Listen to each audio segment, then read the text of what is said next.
नमस्ते. MPSC live YouTube चॅनलवर पुन्हा एकदा तुमचं अगदी मनापासून स्वागत आहे. मित्रांनो, तलाठीची परीक्षा 25 ऑक्टोबर 2026ला होणार आहे. आजपासून जर आपण विचार केला, तर आपल्याकडे फक्त 3 महिन्यांचा कालावधी आहे. 90 दिवसामध्ये तलाठी परीक्षा आपण पास करू शकतो का? आणि जर का आपण ती पास करू शकत असेल, तर त्यासाठी योग्य नियोजन काय असायला हवं? तर या संबंधीचा आज हे लेक्चर असणार आहे. आता बरेच जे काही विद्यार्थी त्यांचा जो काही अभ्यास होता या अगोदर, तर तो टी-सी-एस आणि आय-बी-पी-एस पॅटर्ननुसार त्यांनी अभ्यास केला होता. पण आता जेव्हा ही ॲडव्हर्टाइजमेंट ग्रुप सीमध्ये ॲड झाली, म्हणजे एम-पी-एस-सीकडे ॲड झाली, तेव्हा या अभ्यासक्रमामध्ये काय झालं, तर बदल झाला. आता पहिला जो काही जुना अभ्यास होता, तर तो जुना अभ्यास आता कामा येणार आहे का? तर तो आता कामा येणार नाही. कारण की आता अभ्यासक्रम जो आहे, तर तो बदललेला आहे. म्हणजे आता जो अभ्यासक्रम बदललेला आहे, तर त्यानुसार आपण आता अभ्यास करायला पाहिजे आणि आता त्यानुसार आपण नियोजन तसं करायला पाहिजे. मग आता जर का आपल्या हातामध्ये फक्त 90 दिवस आहे आणि ह्या 90 दिवसामध्ये आपल्याला ही तलाठी परीक्षा पास व्हायची असेल, तर त्यासाठी नेमकं नियोजन कसं असायला पाहिजे? मुख्यतः म्हणजे जे विद्यार्थी आता नवीन आहे, म्हणजे अगोदर जसं मगाशी म्हटलो मी, की आय-बी-पी-एस, टी-सी-एस या पॅटर्ननुसार त्यांनी अभ्यास केलेला आहे. तर त्यांच्यासाठी हा महत्त्वपूर्ण व्हिडिओ असणार आहे. त्याचसोबत जे काही विद्यार्थी याच्या अगोदर एम-पी-एस-सीची तयारी करत होते, पण आता त्यांना ग्रुप सीची परीक्षा ही द्यायचीच आहे, तर त्यासाठी सुद्धा हा व्हिडिओ अतिशय महत्त्वाचा असणार आहे. तर ह्या व्हिडिओ लेक्चरमध्ये शेवटपर्यंत जुळून राहा. कारण की मी या व्हिडिओ लेक्चरमध्ये तुम्हाला पूर्ण जो काही प्लॅन आहे 90 दिवसाचा, 90 दिवसामध्ये काय-काय गोष्टी करायला पाहिजे, काय गोष्टी नाही करायला पाहिजे, ह्या सर्व गोष्टी मी काय करणार आहे, तर त्या सर्व गोष्टी तुम्हाला व्यवस्थित या आजच्या लेक्चरमध्ये कव्हर करणार आहे. तर त्यामुळं व्हिडिओ काय करा, तर शेवटपर्यंत बघा. ओके. आता जर का आपण बघितलं आजपासून म्हणजे आज आपण तारीख म्हणू शकतो. आज 27 काय आहे तर 27 जुलै आजची तारीख आहे आणि आजपासून बरोबर आपल्याकडे काय आहे तर 90 दिवस बाकी आहे. आता मग ह्या 90 दिवसामध्ये नेमकं असं काय करायला पाहिजे, की जेणेकरून मी परीक्षा पास होईल? आता फक्त जे काही नवीन विद्यार्थी आहे, तर त्या नवीन विद्यार्थ्यांसाठी एक माहिती असावं म्हणून मी थोडंसं ब्रीफिंग करतो, की नेमकं एक्झाम पॅटर्न काय आहे.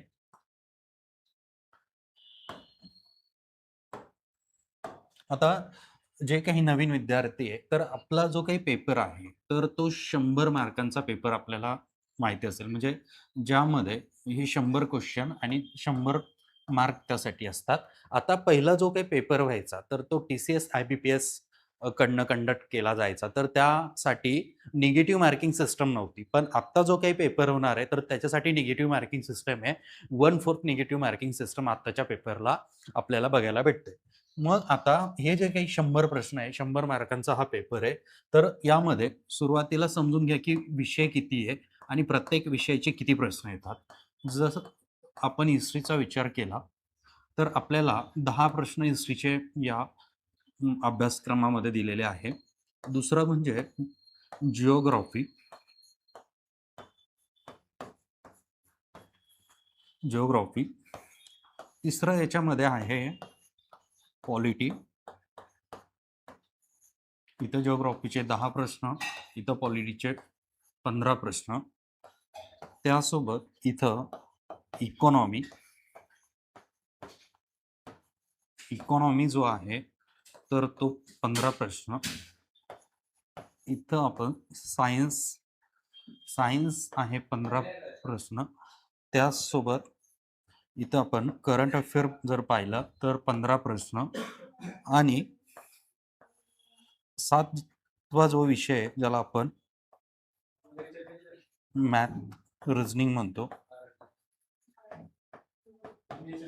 रिझनिंग हे आहे आपलं 20 प्रश्न. म्हणजे आता हा जो काही पॅटर्न आहे, त्याच्यामध्ये हिस्ट्री 10 प्रश्न, जिओग्राफी 10 प्रश्न, पॉलिटी 15 प्रश्न, इकॉनॉमी 15 प्रश्न, सायन्स 15 प्रश्न, करंट अफेअर 15 प्रश्न आणि मॅथ रिझनिंग 20 प्रश्न. म्हणजे असे टोटल जे काही प्रश्न आहेत, तर ह्या पेपरमध्ये 9 प्रश्न आपल्याला आपलं हे 7 विषय आणि 100 प्रश्न आपल्याला बघायला भेटतात. आता मग ह्या 100 मार्कपैकी आपल्याला जर का आता परीक्षा पास व्हायची असेल, तर माझं एक टार्गेट असायला पाहिजे, की मला 50 प्लस मार्क हे पडायलाच पाहिजे. कारण की आता जर आपण जागा बघितल्या, तर जागांमध्ये 5,000 च्या वरती जागा आहे. म्हणजे टोटल एकत्र परीक्षा होणार आहे त्यामुळं आणि त्यामध्ये तब्बल तलाठीच्या ज्या जागा आहेत, तर त्या तुम्हाला माहितीच असेल, की 1,500 च्या पेक्षा जास्त जागा तलाठीच्या आहे. अजून यामध्ये काही आरोग्य विभागाच्या पण जागा ॲड होण्याची शक्यता आहे. म्हणजे अशी खूप मोठी ही ॲडव्हर्टाइजमेंट असणार आहे. त्यामुळं या परीक्षेचं जे काही मेरिट आहे, तर ते कमी लागण्याची शक्यता आहे. मग जर का मला ह्या चान्समध्ये ही परीक्षा पास व्हायची असेल, तर मला त्यामध्ये 50 मार्कांचं मिनिमम टार्गेट ठेवावं लागणार आहे. मग आता ह्या 3 महिन्यामध्ये मला 50 मार्कापर्यंत कसं पोहोचता येईल, तर त्याबद्दल आता आपण जाणून घेऊया. आता महत्त्वाचं म्हणजे, की आजपासून आपल्याकडे आहे 90 दिवस. ओके. 90 दिवस मी याला डिव्हाईड करतो 30-30 दिवसमध्ये. इथं 30 दिवस, इथं 30 दिवस आणि इथं 30 दिवस. ह्या 30-30 दिवसामध्ये म्हणजे एका महिन्यामध्ये नेमकं काय करायला पाहिजे? तर आता हा जो काही प्लॅन आहे, हा प्लॅन मी नवीन विद्यार्थी जे आत्ता तयारी करतायत, तर त्यांच्यासाठी सांगतोय. बेसिकपासून म्हणजे ज्यांनी आतापर्यंत काही तयारी केलेली नसेल, तर त्यांना हा परफेक्ट लागू होणार आहे. त्याचसोबत जे काही विद्यार्थी तयारी आता करताय, ऑलरेडी त्यांनी तयारी केलेली आहे, तर त्यांच्यासाठी पण लागू होणार आहे. पण त्यांचे जर का काही प्रश्न असेल, याच्यामध्ये थोडं चेंजेस करावं लागणार आहे त्यांना. पण परफेक्ट कुणाला लागू होणार आहे? जे विद्यार्थी नव्याने परीक्षा देणार आहे त्यांच्यासाठी. ओके. आता जे काही तयारी करत आहे, जे मुलं किंवा ज्यांना नव्याने तयारी करायची आहे, अशा दोघांचे काही प्रश्न असेल ना, तर ते खाली कमेंट बॉक्समध्ये टाका किंवा शेवटी मी एक माझा नंबर देतो, तर त्या नंबरवरही सुद्धा तुम्ही तुमचे प्रश्न मला पाठवू शकता. ओके. आता पहिलं जे काही 30 दिवस आहे, ह्या 30 दिवसामध्ये पहिला मुद्दा मला करायचा आहे, ते म्हणजे पी-वाय-क्यू एनालिसिस. काय करायचं आहे? तर ते मला करायचं आहे पी-वाय-क्यू एनालिसिस. आता हे पी-वाय-क्यू एनालिसिस करत असताना नेमकं कोणते पेपर केले पाहिजे, ते पण मी तुम्हाला सांगतो. पहिला मुद्दा आहे, की मला सिलेबस तो माहीतच पाहिजे. आय होप तुम्ही बघितलाच असेल तो सिलेबस. तर नसेल बघितला तरी एकदा बघून घ्या. पण पहिला मुद्दा मला करायचा आहे पी-वाय-क्यू एनालिसिस.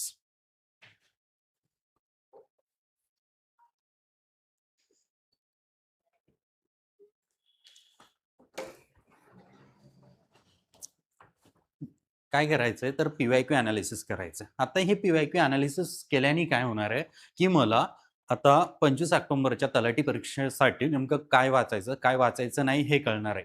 आता त्यामध्ये तुमचं असं म्हणणं असेल, की बाबा हिस्ट्रीमध्ये, जिओग्राफीमध्ये अशा प्रत्येक विषयामध्ये नेमकं काय वाचायला पाहिजे, कोणकोणते टॉपिक वाचायला पाहिजे, हा प्रश्न तुमच्यामध्ये असेल, तर त्या प्रश्नाला दूर करण्यासाठी मला पर्सनली तुम्ही कॉल करा, मेसेज करा, आपण त्याबद्दल बोलूया. पर्सनल मी टॉपिक एका वेगळ्या लेक्चरमध्ये पण सांगणार आहे. पण सध्या मला जर का माहिती करून घ्यायचं असेल, कारण की आपल्याला परीक्षा आपल्याला स्वतःला द्यायची आहे. तर त्यामुळं आपल्याला स्वतःला ही माहिती पाहिजे, की नेमकं परीक्षेमध्ये येणार काय? जर का एकदा आपल्याला माहिती झालं, तर आपण योग्य तयारी करू शकतो. कारण की प्रत्येक विषयाचं जर आपण वेटेज बघितलं, मगाशी जसं हिस्ट्री 10 प्रश्न होते, जिओग्राफी 10 प्रश्न होते, इकॉनॉमीचे 15 प्रश्न होते. तर हे जे काही प्रश्न आहेत, तर हे प्रश्न काय आहे, तर सिलेक्टिव्ह टॉपिकमधनं आलेले असतात. म्हणजे आता जर आपण इकॉनॉमी विषय घेतला, तर इकॉनॉमीमध्ये जवळपास असे 25 टॉपिक पडतात. आता 25 टॉपिकमधून 15 प्रश्न येणार आहे का? तर कोणत्यातरी महत्त्वाच्या एक 5-6 टॉपिकमधनं ते प्रश्न येणार आहे. आणि प्रत्येक जो काही प्रश्न येणार आहे, तर तो प्रश्न नेमका कशा पद्धतीने विचारला गेला आहे, तर ते तुम्हाला कळणार आहे. आणि त्याच पद्धतीने काय होणार आहे, की तुमचा जो काही पुढचा अभ्यास तुम्हाला करायचा आहे, तर तो अभ्यास व्यवस्थित होणार आहे. त्यासाठी खूप इम्पोर्टंट आहे ते म्हणजे पी-वाय-क्यू समजून घेणं, म्हणजे पी-वाय-क्यू एनालिसिस करणं. आता पी-वाय-क्यू एनालिसिस कसं करायचं? तर त्यामध्ये मी सांगेल, की 2020 ते 2021 आपलं 2020 तर 2026 पर्यंत.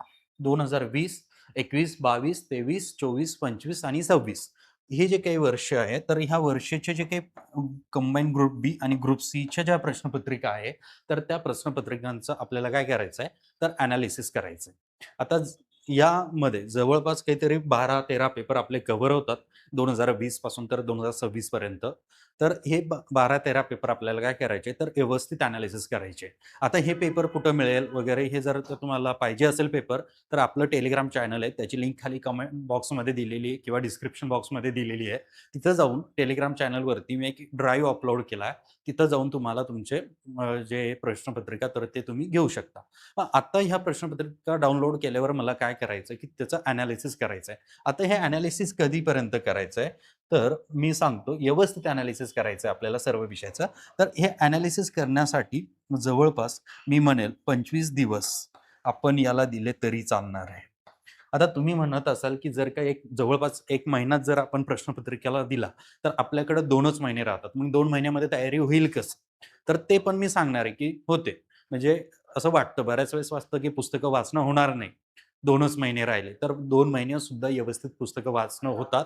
कारण की पुस्तकं जे वाचायचे आपल्याला, तर ते व्यवस्थित सिलेक्टिव्ह टॉपिकच वाचायचे. का आपल्याला समजा 1000 पानांचं पुस्तक आहे इकॉनॉमीचं आणि ते 1000 पानांचं पुस्तक आपल्याला वाचत नाही बसायचं. त्यामध्ये मोजकं काय, महत्त्वाचं काय, जे एक्झाम पॉइंट ऑफ व्ह्यू आहे, तर असं सर्व महत्त्वाच्याच गोष्टी आपल्याला करायच्या आहेत. त्यामुळे आपल्याला जे अननेसेसरी डेटा आपण म्हणतो, तर तो अननेसेसरी डेटा आपल्याला करायचा नाही.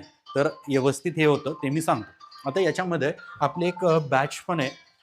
पी-वाय-क्यू एनालिसिस बॅच आपण म्हणतो. त्यामध्ये आपण जी-एसचे जे काही प्रश्न आहेत, तर ते कव्हर केलेले आहे. त्या बॅचमधलं तुम्हाला पुढे माहिती देणारच आहे मी. तुम्हाला म्हणजे वाटत असेल, की बॅच जॉइन करावी आणि त्यामधून पी-वाय-क्यू व्यवस्थित एनालिसिस करावे, तर तुम्ही बॅचसुद्धा जॉइन करू शकता.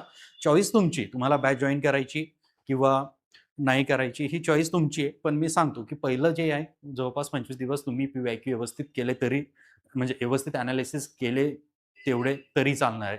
मग ॲडिशनल तुम्हाला वाटलं पुस्तक घ्यायचं हातामध्ये मला पी-वाय-क्यू समजताय. प्रत्येक जो काही विषय आहे तर त्या विषयामधला जो टॉपिक आहे तो मला कळतोय नेमकं कोणत्या टॉपिकमधून प्रश्न आले. तर त्यानुसार मग तुम्ही पुस्तक तुमच्या याने घेऊ शकता.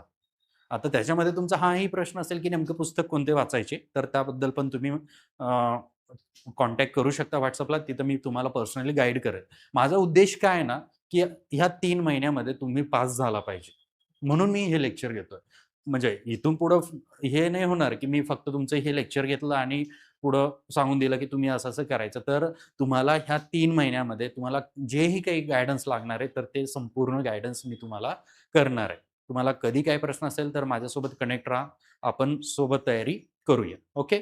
तर काय करायचं, तर मला 2020 पासून तर 2026 पर्यंतचे सर्व पी-वाय-क्यू एनालिसिस करायची व्यवस्थित. आता मग जेव्हा तुम्ही हे एनालिसिस केले पी-वाय-क्यू, तर महत्त्वाची गोष्ट काय होणार आहे, की तुम्हाला कळणार आहे, की नेमका प्रश्न कसा विचारला, कशा पद्धतीने तो विचार करायला पाहिजे. 2000 म्हणजे आता जी काही परीक्षा होणार आहे, तर त्या परीक्षेमध्ये पी-वाय-क्यू कसा रिपीट होऊ शकतो. कारण की काय होतं, जेव्हा आपण एका वर्षाचे पी-वाय-क्यू एनालिसिस करतो ना, तर तेव्हा आपल्याला जाणवतं ते, की रिपिटेशन कशा पद्धतीने होतं. 2020 मध्ये प्रश्न जो विचारलेला आहे, तो 21 मध्ये कसा विचारला, 22 मध्ये कसा विचारला, 23 मध्ये कसा विचारला. याने काय होतं, तर रिपिटेशन जास्त होतं. एक हॅमरिंग होते ते प्रश्न आपल्याला आणि जेवढी हॅमरिंग झाली, तेव्हा काय होतं, तर ते आपल्या ऑटोमॅटिक लक्षात राहायला सुरुवात होते. आणि जर का तुम्ही प्रश्न नाही बघितले आणि फक्त पुस्तकं वाचायला घेतली, तर तुमच्या लक्षात राहणार नाही आणि स्कोर येणार नाही. महत्त्वाची गोष्ट काय आपल्याला परीक्षा द्यायची. परीक्षा देत असताना आपल्याला तिथं क्वेश्चन सॉल्व्ह करायचे. तिथं अभ्यास नाही करायचा, सॉल्व्ह करायचे. म्हणून आपल्याला ती प्रॅक्टिस पण होणं खूप गरजेचं आहे. म्हणून पी-वाय-क्यू एनालिसिस खूप महत्त्वाचं आहे. म्हणजे हे तुम्ही जवळपास 25 दिवस आपण 30 दिवस पकडले त्यासाठी. त्या 30 दिवसामध्ये तुम्ही व्यवस्थित करू शकता. मध्ये तुम्हाला काही म्हणजे काम आलं किंवा काय झालं, तर म्हणून आपण तिथे 1 महिना दिला आणि नंतर मग आपल्याकडे जे काही आहे, इथं 30 दिवस आणि इथं 30 दिवस म्हणजे किती 60 दिवस. ह्या 60 दिवसामध्ये काय करायला पाहिजे त्याबद्दल आता आपण बोलूया. आता मग त्याच्यामध्ये जर आपण पाहिलं, या 60 दिवसामध्ये पहिले 30 दिवस म्हणजे पहिला महिना. ओके. ह्या पहिल्या महिन्यामध्ये काय करायचं, तर पहिली एक गोष्ट मी तुम्हाला सांगतो, की आता याच्यामध्ये जो काही विषय आहे, मॅथ, रिझनिंग, ओके. हा जो विषय आहे, तर हा विषय आपल्याला काय करायचा आहे, तर डेली करायचा. ओके. आता मग डेली किती करायचा, तर जवळपास आपण एक 1.5 तास केला तरी चालणार आहे. ओके. मॅथ, रिझनिंग काय करायचं, डेली करायचं. दुसरं याच्यामध्ये डेली काय करायचंय, तर आपल्याला डेली एक प्रश्नपत्रिका, ओके. एक प्रश्नपत्रिका आपल्याला काय करायची, डेली सॉल्व्ह करायची. किती म्हणजे 100 प्रश्न. ओके. हे न चुकता करायचं. डेली म्हणजे मी म्हणेल अगदी तुम्ही 30 दिवस 30 प्रश्नपत्रिका सॉल्व्ह केल्या तरी चालणार आहे. मग आता ह्या प्रश्नपत्रिका कोणत्या? तर त्या आयोगाच्याच करायच्या. त्याच्यामध्ये ग्रुप बी आणि ग्रुप सी अशा दोन्ही ज्या काही प्रश्नपत्रिका त्या याच्यामध्ये सॉल्व्ह करायच्या. आता मग तुम्ही म्हणाल, की इथं आपण 20 आणि 26 पर्यंत कव्हर केलेले पेपर आहे, तर ते करायचेच आहे. पण त्याच्यानंतर जे काही मागचे पेपर आहेत, ते सुद्धा सॉल्व्ह करायचे डेली. म्हणजे माझी डेली एक टेस्ट सोडून झाली पाहिजे. आयोगाचा कोणताही पेपर घ्यायचा. ग्रुप बी, ग्रुप सी मागचा आत्ताचा कधीचा. ओके. तर एक प्रश्नपत्रिका मला काय करायची, सॉल्व्ह करायची. हे माझं डेलीचं टार्गेट. आता हे डेली करायच्या गोष्टी आहे. आता मग हे जे काही 30 दिवस आहे. आता 30 दिवसामध्ये मी सांगेल, की एक महत्त्वाचा जो विषय करंट अफेअर आता महत्त्वाचा आहे. पण याला काय करू आपण थोडं बाजूला ठेवूया. करंट अफेअरला बाजूला ठेवूया आणि जे आपले विषय बाकीचे ज्याच्यामध्ये आहे हिस्ट्री, जिओग्राफी, पॉलिटी, इकॉनॉमी आणि सायन्स. हे जे काही विषय आहे हिस्ट्री, जिओग्राफी, पॉलिटी, इकॉनॉमी आणि सायन्स. तर हे 5 विषय. आता जर आपण 30ला जर 5 न भाग दिला, तर किती राहतात आपल्याकडे? 6 पंचे 30. म्हणजे एका विषयासाठी माझ्याकडे किती येतात? 6 दिवस. तर काय करायचं? एक विषय जो आहे, तर त्याला 6 दिवस द्यायचे. ओके. आता मग हे 6 दिवस देत असताना आपल्याला तो विषय अभ्यासत असताना काय होणार आहे, की आपण ऑलरेडी इथं पी-वाय-क्यू बघितलेले आहे. आता जेव्हा आपण पी-वाय-क्यू बघितले, एनालिसिस केले व्यवस्थित, त्यासोबत आपण इथं डेली एक प्रश्नपत्रिका सुद्धा सॉल्व्ह करतोय. आता जेव्हा आपण हे सॉल्व्ह करू ना, तर तेव्हा आपल्याला इथं कळणार आहे, की नेमकं आता त्या पुस्तकामध्ये काय-काय मुद्दे वाचायचे. ओके. हे करायचं. तर असं 1 महिना आपण म्हणजे जे काही 5 विषय तर ते व्यवस्थित करायचे. आता तुम्ही म्हणाल, की करंट अफेअर आपण बाजूला ठेवला. तर करंट अफेअर मी का सांगतोय बाजूला ठेवा? तर तुम्ही आता दिवस कमी राहिले आणि करंट अफेअर विषय असा आहे, की तो ताजा-ताजा केला, की आपल्याला लवकर कळतं. आता मग त्याच्यासाठी करंट अफेअरसाठी आपल्याला काय करायचं आहे, तर तो शेवटी घ्यायचा आहे. ओके. परीक्षेच्या शेवटी म्हणजे परीक्षेच्या एक 2-4 दिवस अगोदर आपण करंट अफेअर काय करायचं? करायचं. आता मग त्याच्यामध्ये माझ्या काही नोट्स असतील करंट अफेअरच्या, त्या पण मी तुम्हाला टेलिग्राम चॅनलवरती देईलच. काही सेशन असेल करंट अफेअरचे ते सुद्धा मी इथं घेणार आहे YouTubeवरती. ते सेशन बघू शकता किंवा एखादे काही फॅकल्टीचे कोणत्या क्लासचे जर करंट अफेअरचे महत्त्वाचे काही लेक्चर्स पाठवत असेल, तर ते मॅरेथॉन लेक्चर्स असतात भरपूर. तर ते मॅरेथॉन लेक्चर पण तुम्ही करून करंट अफेअर करू शकता. कारण की करंट अफेअरमध्ये काय असतं, तर अभ्यास करायचा नसतं, ते फक्त वाचायचं असतं. ओके.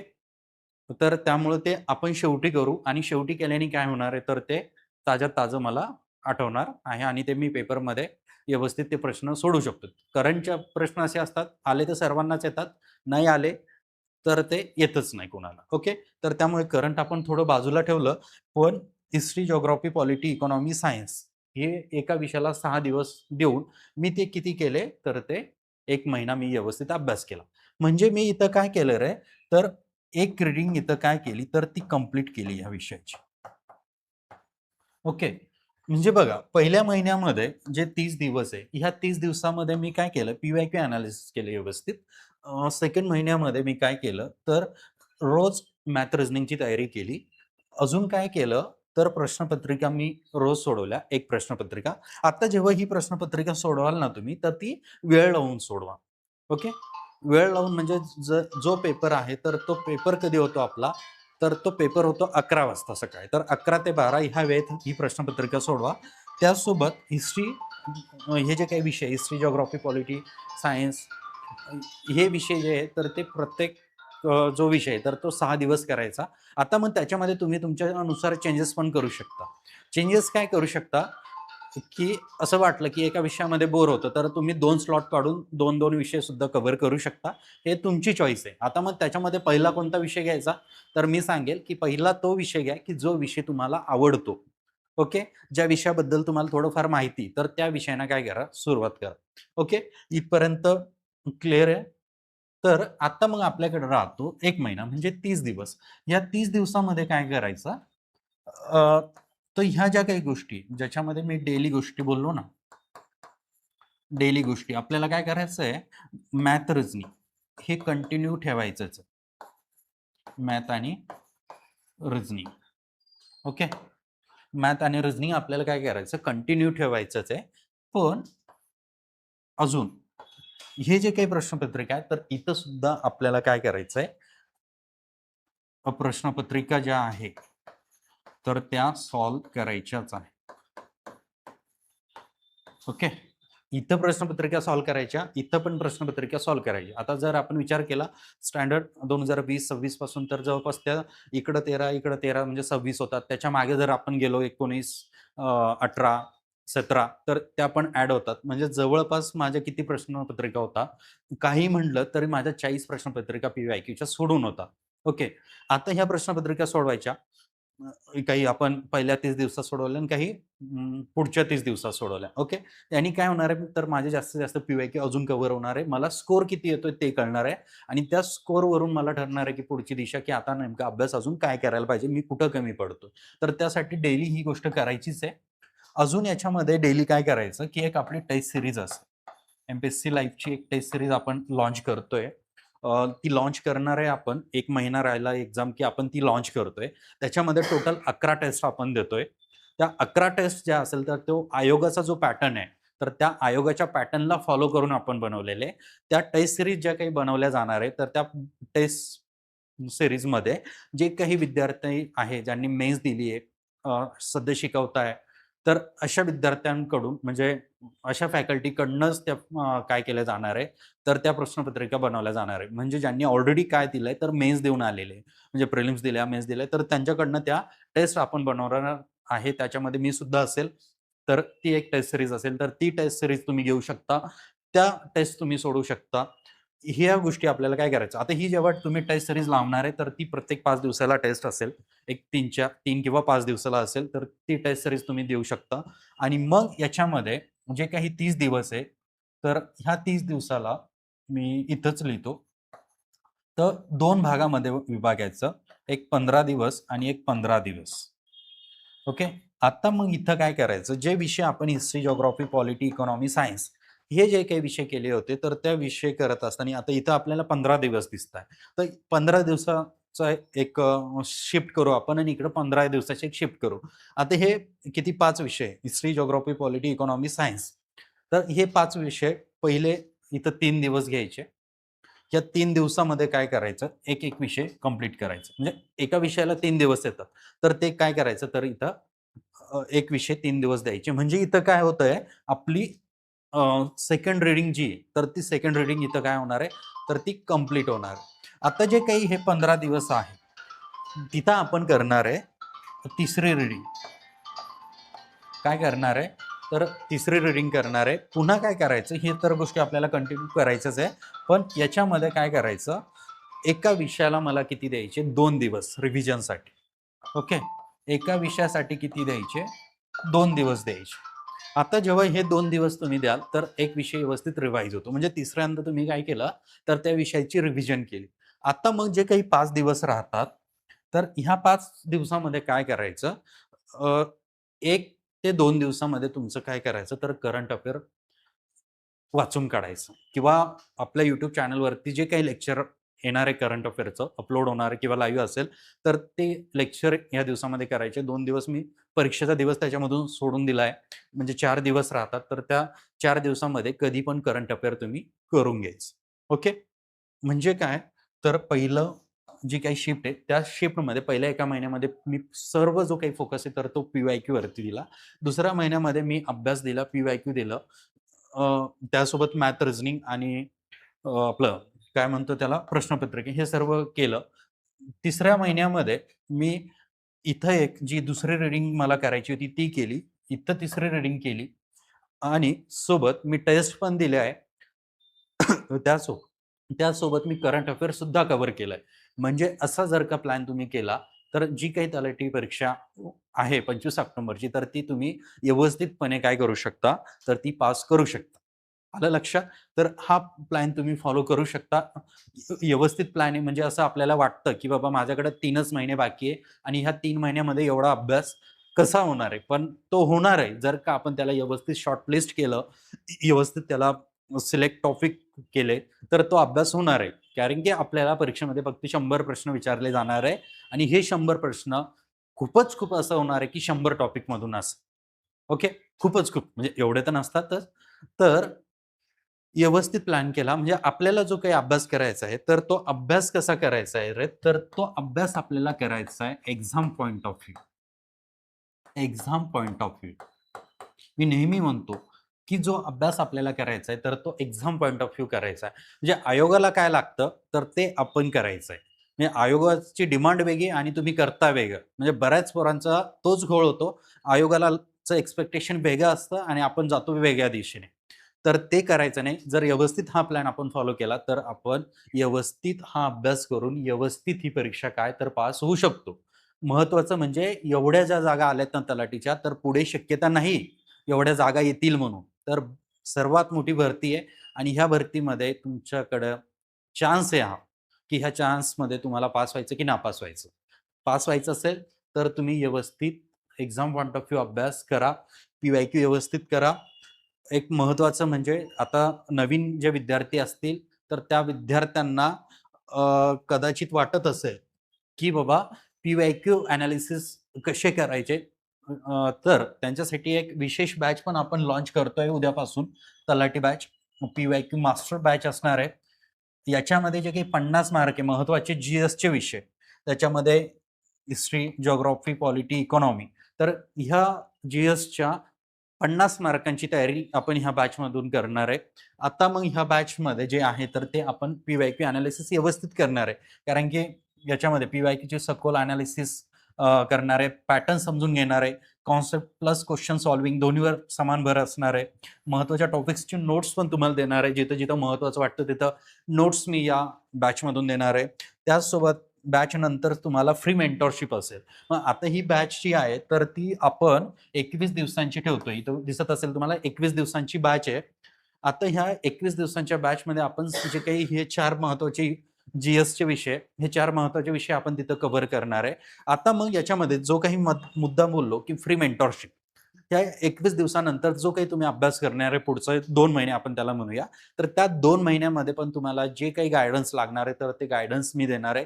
फ्री मेंटॉरशिप असेल. तुम्हाला कधी काही प्रश्न आला, काही डाऊट असेल, तर तुम्ही फ्री माझ्यासोबत तो मेसेज करून, कॉल करून तो तुमचा डाऊट विचारू शकता आणि ह्या 2 महिन्याच्या प्रवासामध्ये व्यवस्थित मी तुम्हाला गाईड करेल, जेणेकरून तुमची 3 महिन्यामध्ये ही परीक्षा व्यवस्थित पास होईल. तर ह्या पद्धतीने मी मेंटॉरशिप करणार आहे. आता इथं जे काही मी म्हटलो, की बाबा आपण कॉन्सेप्ट प्लस क्वेशन सॉल्व्हिंग दोन्हीवर समान भर देणार आहे. नेमकं क्वेशन कसा सॉल्व्ह करायचा, हे सर्वात महत्त्वाची गोष्ट आहे. कारण की आपलं तेच होतं, की बऱ्याच विद्यार्थ्यांचा अभ्यास आपण पूर्ण केलेला असतो, पण तो क्वेशन कशा पद्धतीने विचारलाय, तो क्वेशन सॉल्व्ह करत असताना कसा विचार करायला पाहिजे, एलिमिनेशन टेक्निक कशी वापरायला पाहिजे, जेणेकरून आपले कमी वेळामध्ये काय होणार आहे, तर जास्तीचे प्रश्न काय सॉल्व्ह होणार आहेत. तर ह्या टेक्निक आपण तिथे शिकणार आहोत. त्यासोबत जे काही आपण प्रश्न बघणार आहे, तर त्या प्रश्नावरून नेमकं प्रिडिक्ट काय करायचं. ऑक्टोबरच्या परीक्षेमध्ये, तलाठीच्या परीक्षेमध्ये कशा पद्धतीने प्रश्न विचारला जाणार आहे, याचं पूर्ण प्रिडिक्शन मी देणार आहे. कारण की बऱ्याच वेळेस काय होतं, की क्वेश्चन जे असतात, आता 2023चा मी असाच बघता एक प्रश्न बघितला, की 2023च्या पेपरमध्ये एक प्रश्न विचारला होता, की 2021 मध्ये काय आलं, तर पाम तेल मिशन सुरू केलं गव्हर्नमेंटने. आता ते पाम तेल मिशन हा क्वेश्चन कशाचा होता, तर करंट ओरिएंटेड होता. करंटचा तो क्वेश्चन होता. तर आता जेव्हा मी तो क्वेश्चन बघितला, तर मी थोडं सर्च केलं, तर त्या क्वेश्चनमध्ये म्हणजे त्या पाम तेल मिशनमध्ये मला असं जाणवलं, हे 21ला जरी सुरू केलं होतं, तरी त्याचे टार्गेट्स 25-26 आणि काय ठेवलं होतं 29-30 ठेवले होते.